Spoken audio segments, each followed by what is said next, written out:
Okay. So yeah, the thing about hitting the record button and beginning a conversation with people, you can kind of see them get the nerves out. Whereas I'm like, all right, we're gonna start in 3, 2, 1, and then people freeze. And then their Yep. face goes white.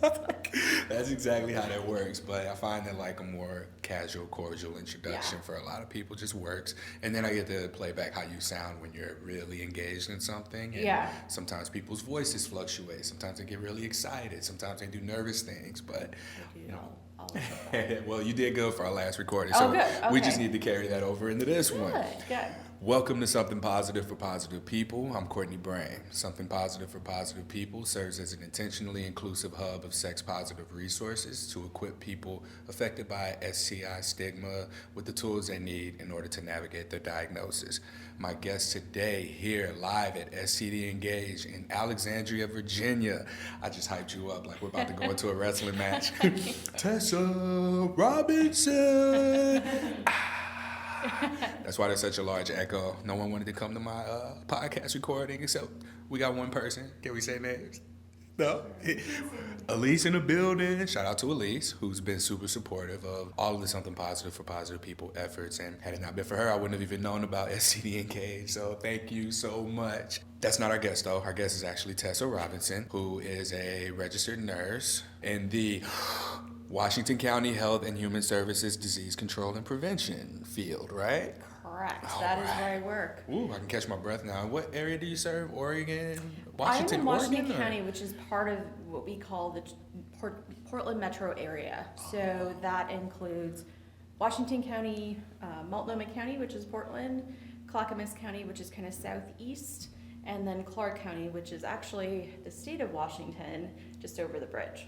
Okay. And you mentioned that you are a DIS, Disease Intervention Specialist, right? Correct. Now, can you give me a general overview of what that is? I've only recently heard the term.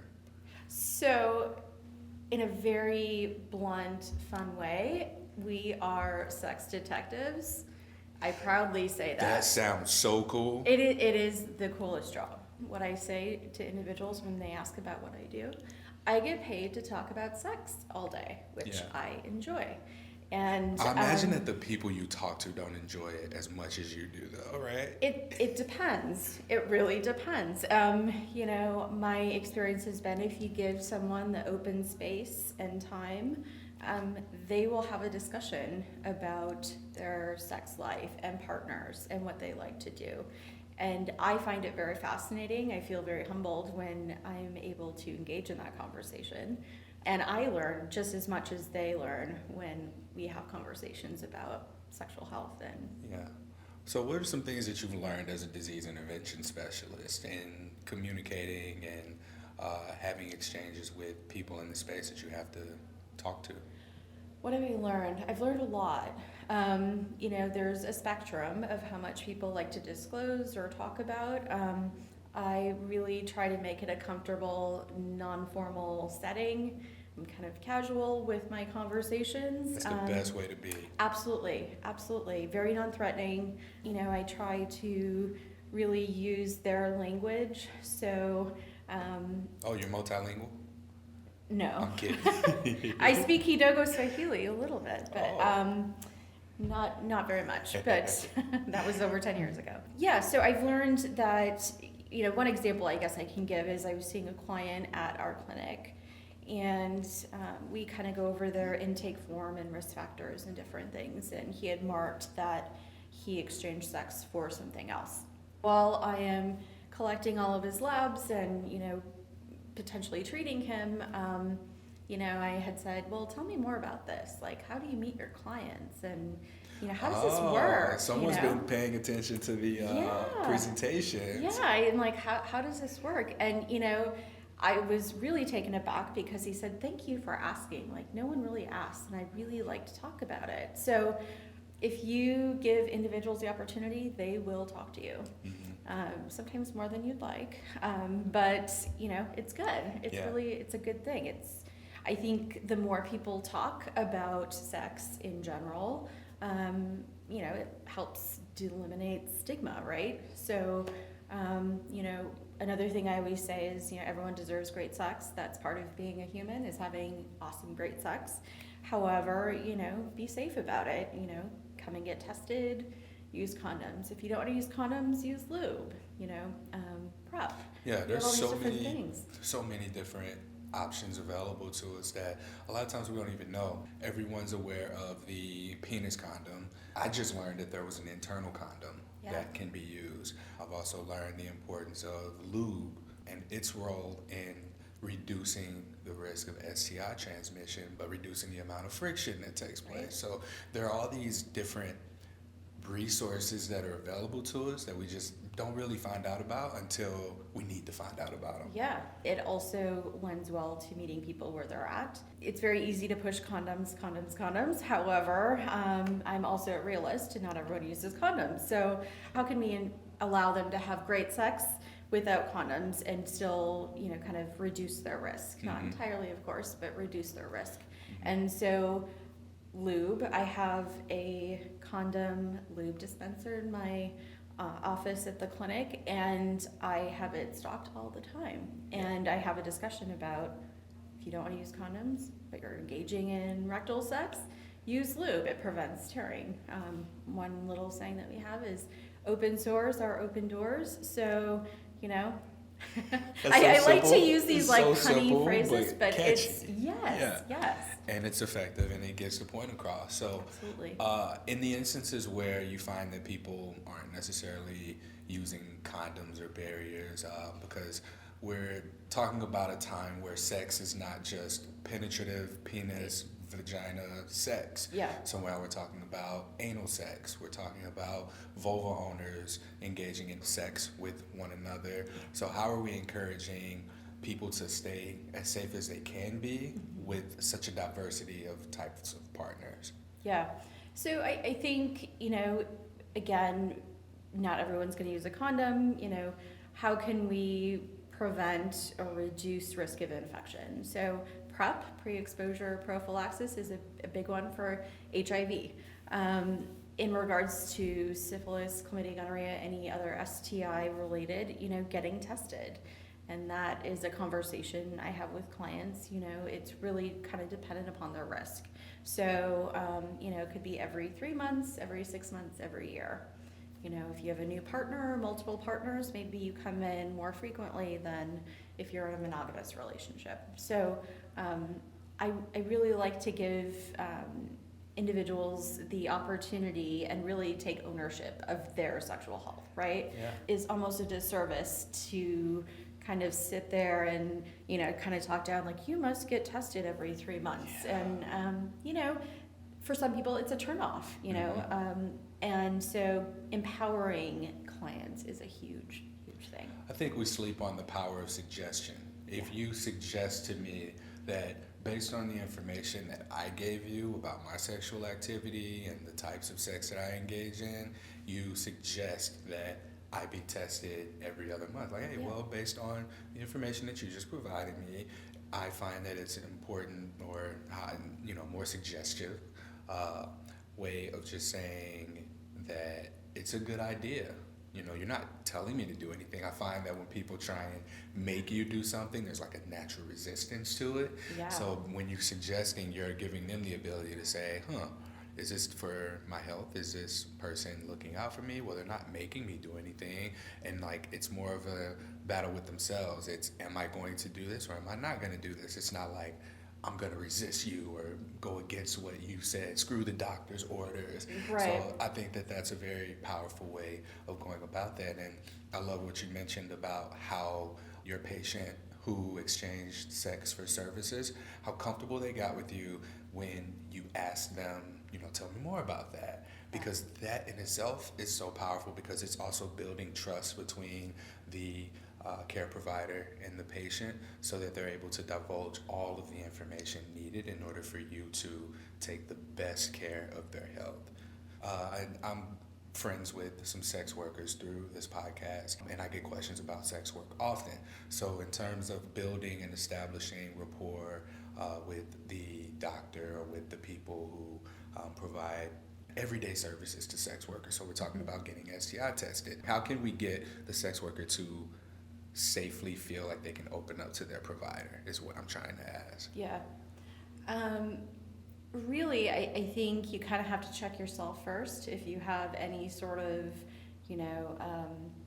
bias or opinion on sex work in general. I think, if you know it ahead of time, maybe trying to work through that, if you're opposed to it or feel it's morally wrong, that's your opinion, you're entitled to it. However, it might not be a good way to, see patients who engage in that sex work. So I think one thing is just keeping an open mind. And I really, like I said, I learned so much from talking with clients, and I try to listen. And, they might be having a bad day, as with anyone.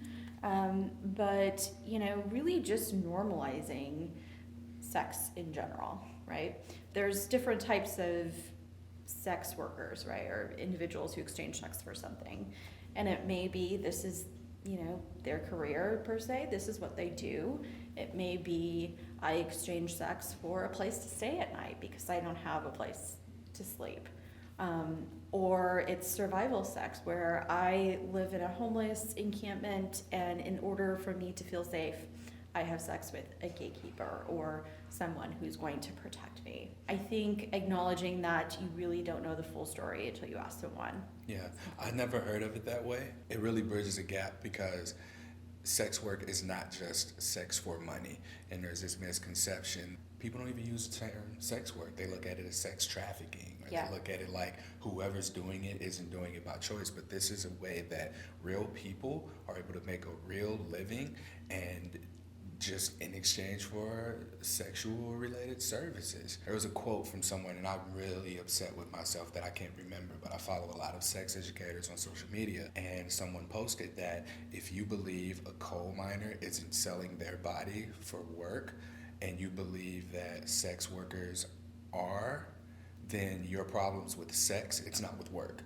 And that really hit the nail on the head for me. And I might have just butchered the quote a little bit, but you're going into a coal mine, you're putting your body at risk of all types of stuff. Like you're killing yourself essentially. Yeah. And I don't know if that's the angle that it was taking, but it really makes a person go, when you look at a field that's historically been like so common. And I don't necessarily know if there's any stigma behind being a coal miner, but there's such a stigma behind being a sex worker. And now that you've just opened up my range of perspective in the experiences that you've had with your patients, your clients, and sharing that there's survival sex, I've never heard of that before. So to be able to have sex with gatekeepers so that you can have a place to stay. Or feel safe. Feel safe, yeah. And that kind of stuff just never has crossed my mind. And for society to just push down sex workers, like I'm beginning to really understand and empathize and be able to sort of advocate for the decriminalization of sex work. And when we look at it from a medical perspective, we have to allow for people who are engaging in sex work to be able to come to their care providers and receive health services, just like anyone else who has a job. Yeah. And you also have to, I think, look at, sex has a stigma attached to it, right? But then you have an individual, a trans woman as an example, who's also a sex worker. So you're not only going in for sexual health, which is stigmatizing in and of itself, but then you have these multiple layers of sex work. And then being a trans woman, acknowledging that there's so much marginalization and people do not want to get tested or receive care. That's a big thing. And, to be honest with you, I try to be as sex positive as I can, and really just normalize, everyone has their own individual idea of what sex is and how they identify, and I think we just need to respect that, right? Yeah. Mm-hmm. As care providers, I think one of the things that you mentioned earlier was for people to be more open-minded. I think there's a line between just open-mindedness and then willingness to learn. So, and I guess that's essentially what open-mindedness means, but I think that we approach things with this idea that society has pumped on us, so that when we're met with our first sex worker, it's like, whoa, this sex worker's this, but they don't look like this. And it's the same thing with people with STIs. It's like, oh, you don't look like someone who has an STI. So now that you've been confronted with conflicting beliefs based on the person who's sitting across from you compared to what you have always thought or believed, now there's an opportunity for growth to take place. And here's where you need to be empathetic, you need to be suggestive in getting the information, because now you're in a position to really educate yourself so that you can not only help the person in front of you, but be a better asset to the community that you serve. Right, right. The other thing is and I'm going back to provider practice again, you can't just look at a patient and assume that they are gay, straight, trans, you really need to have that conversation. So, that is the importance of really having a great patient-client relationship. I can say I wouldn't want to go to a provider who's very awkward and kind of clumsy, and you can pick up on that, and then want to disclose like how I identify, who are my sex partners, what kind of sex am I having? Like, this provider is very uncomfortable, and then I get uncomfortable, and then it's like this awkwardness. And, unfortunately, someone might not come back for services. They might just have this bad experience and say, I'm not going to go back, and have a broad, stroke of, well, all providers are going to be that way. And I really, truly feel that, we need to be more open and have honest, genuine conversations. And no two people are alike. Which I find very fascinating and interesting. One of the things you mentioned before we started the podcast, and I wish I could have just came here, hit record, and let you go. You mentioned, so we're at a STD Engage Public Health Conference, and you mentioned that you've gone to similar events. Yes. Maybe not. First conference of this, but yes. One of the things about these sort of events is that you get perspectives from various people who are in the field who may be dealing with the same issues in the community that you are, and dealing with it in an entirely different way. And so one of the things that you brought up was testing for sex workers, being able to provide them with testing and treatment. Can you tell that story again for me? Yeah, so, I'll tell a story of kind of how I met this one trans woman sex worker. And actually it was at a community event. And I was manning a table and, kind of doing my social networking thing that I do. And she came up to the table and I was talking to her and we had a great discussion about sex work. And I'm like, tell me more about this. Like, I always like to learn new things. And I gave her my business card and I said, if you need anything like testing or condoms or anything like that, let me know. And she reached out not too long after that, and I sent her a work package of work supplies. I have a question. So right now, sex work is criminalized, stigmatized. Are you in jeopardy at all for providing this level of service knowingly to sex workers? Not that I'm aware of. Okay. And I would still do it anyway. I don't get you fired. No. I would do it anyway. I think, I think it's important to do what's right. And someone had said to me once, as long as you follow your moral compass, you'll be doing just fine. Whether that be right or wrong in the general grand scheme of things. So I just feel it's very important to engage that very marginalized community, and have a safe space and provide education. And so I started doing this care package where... what's in the care package? Yeah, so this is actually really kind of cool and I'm very proud of it. So she had emailed me, this woman that I met at this community event, and she's like, I need some, condoms, whatever. Condoms are expensive, especially if you're using a lot.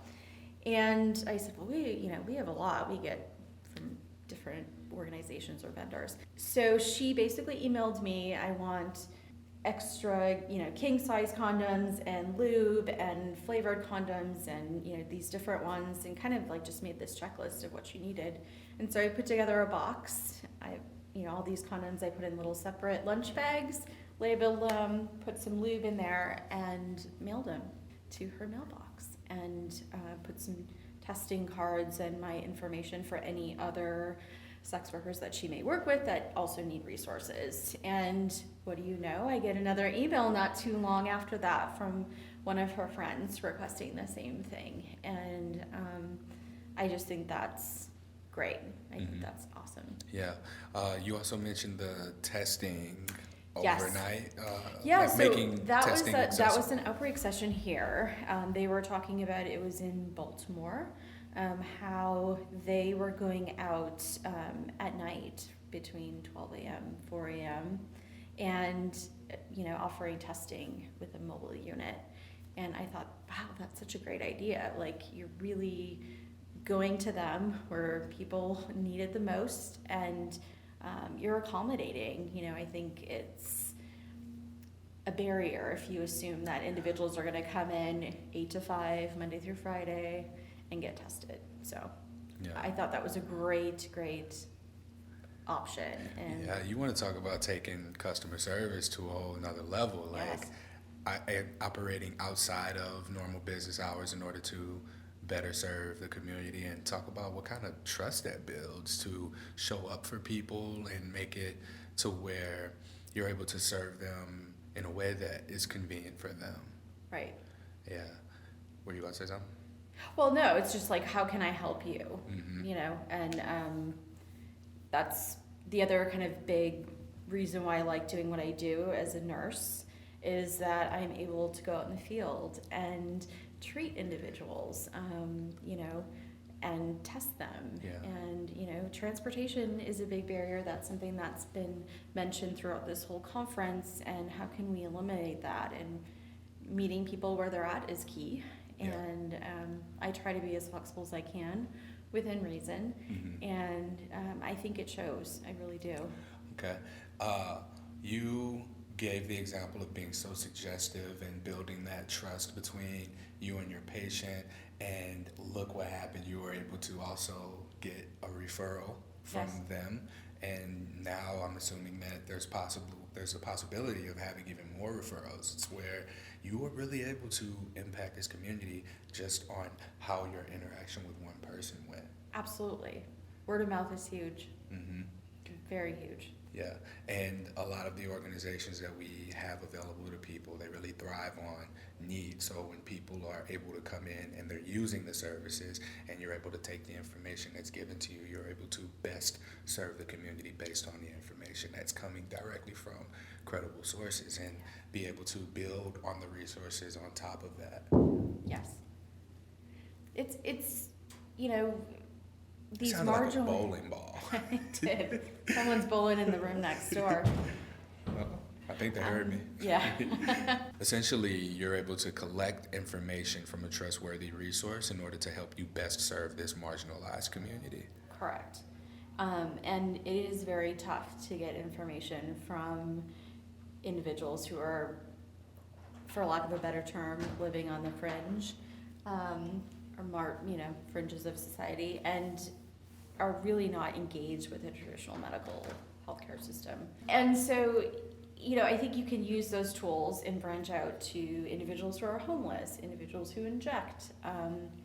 And really, I think what I've learned is it takes one person and a really good experience to have word of mouth, to have this positive communication, right? Like, Yeah. hey, I'm gonna go to this clinic because I really feel comfortable, and Mm-hmm. I think it's a great place to go, and I feel safe, and Yeah. I can talk about whatever I want to talk about or what I do. So that makes me very happy in the Yeah. travel morning. I'm happy to have this discussion because I think that there's a direct parallel between, let's say, people who are living with STIs to be able to open up to their care providers and express that, like, hey, I have genital herpes, I'm also sexually active with multiple people, what are some things that I can do to be safe? And these are conversations that most care providers are uncomfortable with, and we have to get to a place where we can be able to disclose that information and not risk the fear of judgment, but be met with more suggestive dialogue where you're saying, okay, well, tell me more about that. And then just through that, tell me more about that. Yeah. Like, that's a very Open-ended simple, questions. powerful statement that makes me want to say, okay, well, I have sex with, and I can talk about all of the gender identities, the types of sex that I have, all from just that sudden rapport being built. And I know that you have like a sheet of questions that will determine whether or not I'm a candidate for PrEP, for example. And a lot of these questions can be answered just from you asking that open-ended question. So from there, we can talk about daily valcyclovir so that I can reduce the risk of exposure outbreaks to partners. We can talk about various condom usage. We can talk about how to use sex toys appropriately, and go into the conversations with partners even in order to help keep them safer. Right. So there's a direct parallel there when we're able to bridge that communication gap between doctor-patient, where we are able to give you more information to help you do your job most effectively. Absolutely. And really kind of using the same language. So another example, when you're asking about what type of sex, do you have? It can be very rigid, like, do you put your penis in your partner's rectum? And, I will say, are you a top or a bottom if they identify as having sex with men, right? So that's you and they speaking the appreciate- language. Absolutely, That's you speaking they the appreciate language. that. Now, as a heterosexual male, I've gone into a testing clinic, a nonprofit organization, and I was asked about my pronouns. I was asked if I identified as a man or what I identified as. And the questions that were asked, because I'm in this space and I'm aware of its importance, I was like, wow, no one's ever asked me this before. And you don't realize how important it is until you see it affect someone close to you. So now that I'm in a space where I'm able to hear people who are misgendered or mistreated based on their queerness, their queer identities, their sexual identities and who they choose to have sex with, I'm like, wow, this is important that we be able to recognize when there are queer-friendly, empathetic, compassionate care providers that ask these kinds of questions and are open-minded to a point where I feel like I can really open up and say whether or not I'm having sex with sex workers, or if I'm having sex with men, or if I'm STI positive, and I can really open up and have these conversations. And really, it's mutually beneficial, right? Yes. Because you feel more comfortable, provider feels more comfortable. You can have this open conversation on specific testing, and I truly feel like it definitely increases health outcomes. Mm-hmm. And so, hopefully, if someone has a good experience, they'll keep coming back, right? Oh, yeah. I mean, that's another big thing. Yeah. You also mentioned prisoners earlier. I Incarceration, believe. yes. Incarceration, yes. Yes. Was that a bad word? No. Okay, no. I need to know if it's a bad Inmates, word, because maybe, we're all learning here. Yeah. And so this is a space where we're all learning Yeah. out loud. I got corrected earlier when I used the word homosexual, and I was like, wait a minute, is that a bad word now? And I was told, yes, it is. Yeah. So not prisoners, but incarceration clients? Inmates. Inmates, okay. Inmates, I would So say. you see inmates who are in prison, or So- when they come out, or when they're going in? How does that work? Okay, so I, again, work for a county. We have a county jail. The county jail does not, as an example, they do not carry bicillin to treat syphilis. So if they have an individual or inmate who tests positive for syphilis, or there is a case, then as a nurse, I'm able to actually go into the jail, back into medical, and treat that inmate, and then also talk to them, interview them, do all of my DIS work. And I think it's important because, number one, I'm not corrections per se, I'm public health. And, one thing to kind of make people feel more comfortable is, you're asking questions about drug use. They may be incarcerated on a drug-related offense, right? But I preface it by saying, I'm here for your health. I'm not here to report you to corrections, right? So I go to the jail. It's been fairly frequent, a couple times a month, but then I also go to one of the state correctional facilities that's located in our county. I do not do the treatment, but I follow up, meaning I do interviews and talk about partner services and that sort of follow up. So I see both jail and prison, which is a new thing for me, but I enjoy it. I really do. Mm-hmm. Are you met with any resistance from inmates, incarcerated individuals? My experience has been that they are very open, very open. It's kind of like this, forget it, whatever attitude. Yeah, and I think really prefacing this discussion that I'm not going to report them for substance use, really my whole key and mission when I talk to individuals or when I'm doing investigations is to A, make sure that they are tested, treated appropriately, and B, any partners that they may have had are tested, treated appropriately, right? So our whole goal is to decrease the amount of sexually transmitted infections in the county. Yeah. So I'm really kind of coming at it from a service perspective, like I'm here to help you, help me help you and your partners. Yeah. So I haven't personally experienced any resistance from the individuals I talk to. That might not be the case for everyone, but that's just been my experience. I almost feel like you're like a breath of fresh air for a lot of people. Just in the way that you carry yourself, in the way that you talk, in the way that, like, how I'm sitting across from you now, even like I'm wanting to open up and tell you about things I've done. So I feel like I'm being interviewed in a sense. I got to bring myself back to being able to ask the questions. But we're talking about STIs here in a very marginalized group, and we often hear and talk about the STD rates rising due to more casual sex and things like that. But we don't hear these kinds of stories. Why is that? About individuals who are incarcerated or these marginalized populations? The marginalized populations. Like, we'll say the numbers are high in these areas, and it seems like that's the end of the conversation.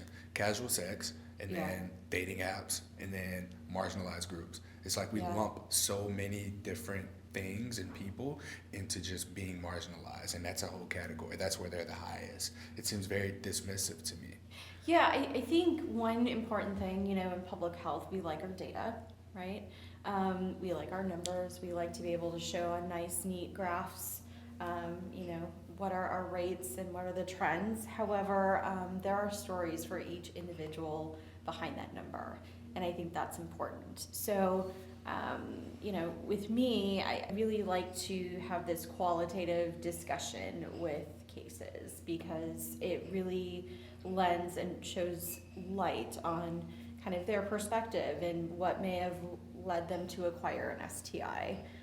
It's not just that they're being hoes, right? It's because they are engaging in sex work, or they may have a partner that is engaging in sex with someone else and they're not aware of it. So it's very easy for us as a community to judge, right? And that goes back to the whole stigma around sexuality, sexually transmitted infections, right? I'm clean, you're dirty. You're a hoe for getting an STI, right? And I think, kind of bringing it down to individual qualitative stories really makes a difference, because I think it shows that we're really, we're all human, right? And so it really isn't necessarily, the behavior that, trying to think of a good way of explaining it, but, I'm going to say injection drug use as an example. This is a big one. Can you acquire HIV from sharing needles? Yes. I think what I have found is that it's not so much the drug use, it's the behavior associated with drug use. If you are using methamphetamine, most likely you're high and having sex, and you're probably having really great sex at that if you're on meth. But you might not be thinking about all of the partners that you're having at that time. Or you can't remember. That's something else I hear. And so I want to say that, you can't just say drug use leads to increased rates, right? Like, there is a whole kind of It's not just A to B, right? You used a word earlier, sin something. That's Syndemic. Syndemic, okay. Yes. And what's that? Is it like a collection of epidemics Correct. that combine to Correct. make, okay. So So it's kind of like a synergistic, effect. a synergistic epidemic? Yeah. Okay. It's like multiple epidemics kind of coming together and synergistically feeding off of one another and expanding. Okay. What we're seeing in Oregon, we're seeing increase, injection drug use. With that, you'll see, sex work. You'll see, more anonymous partners associated with increased meth use, as an example. If you are injecting drugs, you are at a higher risk of acquiring hepatitis C. And, if you have maybe a syphilis lesion, like I said before, open sore, open door, so you would be at increased risk for acquiring HIV. So it's kind of like a perfect storm in a way of, increased hepatitis C, increased HIV, STI, injection drug use, and I like to think of it as this like spider web of different factors, and my brain just works that way. And you have to also look at like social determinants such as like housing and education, and what is the political climate, and access to care and transportation, and all of these factors that really interplay with one another. And it's easy to kind of surface level look at things, but you really kind of have to look at the roots of what's going on to make a big impact. Yeah, so you can't just look at it and say drug use is going up, incarceration's going up, so that's why STI rates are going up. It's a combination of things that influence behavior.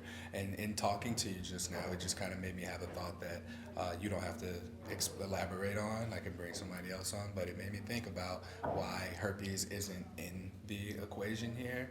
The CDC doesn't test for or doesn't recommend testing for herpes because they find that the behavior doesn't change, whereas all of these things that you just named off that are associated with a certain behavior that increases STI rates, that is something that seems to be more of a priority. So this gives me something to further investigate from a little bit of a different angle moving forward now, because I have herpes. A lot of the people who listen to the podcast have herpes, and we want to know why we're not on the radar.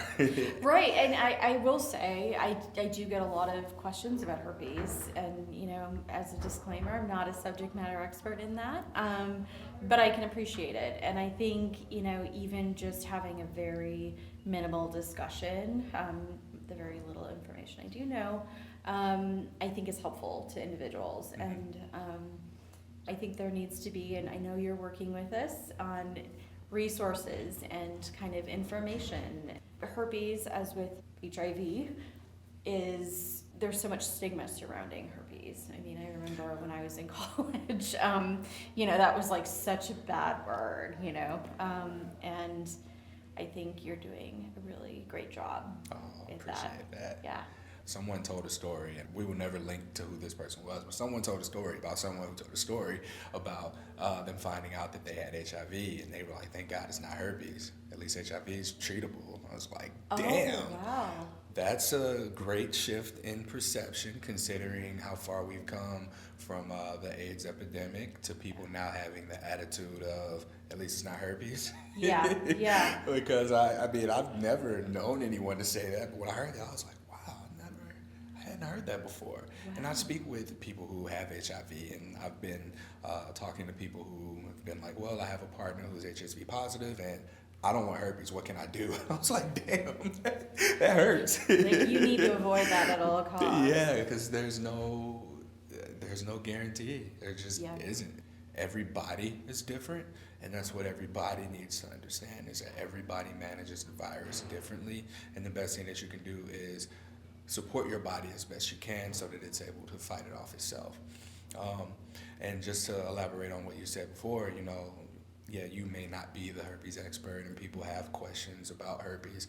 I believe it is important for us to be able to share the necessary resources and for the people who are providing health care to be able to just say, hey, I don't know.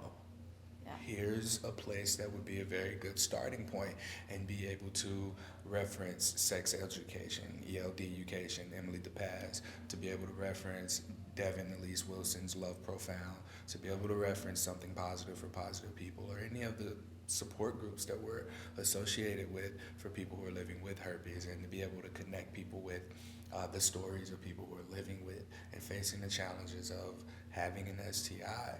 So, I mean, my goal here is just to really get the health professionals behind something like this, so that I can not only establish, some layer of accountability and credibility, but to also be able to meet people where they're at and get these tools in front of them. We just had this full-blown conversation about sex workers and being able to attack the STI epidemic within the marginalized groups, but we were able to label some of the marginalized groups, and that's just something that we don't see often. And I appreciate your transparency here and your openness about your experiences and being able to support people. We got to get more people on board with being willing to see the human. Yeah. And, I probably at more inappropriate times. I try to insert humor as well, That's what life's makes too it short funny. to be too serious, and yes, I think the more open, honest conversations we have, the better. And I think it would be great if everyone was as open and honest as you are. So. I was going to say you are. Oh. All right. Is there anything else that you want to leave us with or add here that I may not have gotten to cover with you? I don't. This is great discussion. I told you we didn't have to take notes. First podcast, I will say, was not as painful as I thought. Oh. So thank you. I appreciate that. Do we have any questions from the huge audience that we have? All right. How can people find you? How can people find me? Or wait, do they want to find you, or do we want to direct them to your clinic, or what? Let's see. I can give you my email address if people have questions. Yeah, let's do For that. sure. I I'm mean, available by email. That's perfect. So we'll link to that in the show notes, but what's your email address? It is. In the event that you just completely ghost me Oh, after sure. this podcast recording. So it is my first name, Tessa, Tessa, _ my last name, Robinson, ROBINSON, @co.washington.or.us. All right, I'm definitely going to write that one down for us so you can just click it and it'll take you right there. Thank you very much, Tessa. Thank you so much. Appreciate it. That concludes this episode of Something Positive for Positive People, live at STD Engage in Alexandria, Virginia, with Tessa Robinson, Washington County Health and Human Services Disease Control and Prevention Nurse in Oregon. In Oregon. All right. I can be found on social media at H on my chest. You can visit the website spfpp.org for additional information, additional podcast episodes, and link to the show notes for you to get in contact with Tessa. Like I said, this is an intentionally inclusive hub of sex positive resources, and by intentionally inclusive, I also mean these marginalized communities down to a T. So if you're someone who is marginalized, if you have a story that we can promote on the podcast in the sexual health related area, or sex positivity, or sex in general, I'd love to hear from you. So don't hesitate to reach out. You can go to spfpp.org, or you can just email me directly at courtney@spfpp.org. And I'm also most active on Instagram. So if you want to just direct message me there, let me know you want to be on the show, and we can get this thing set up. Till next time, stay sex positive.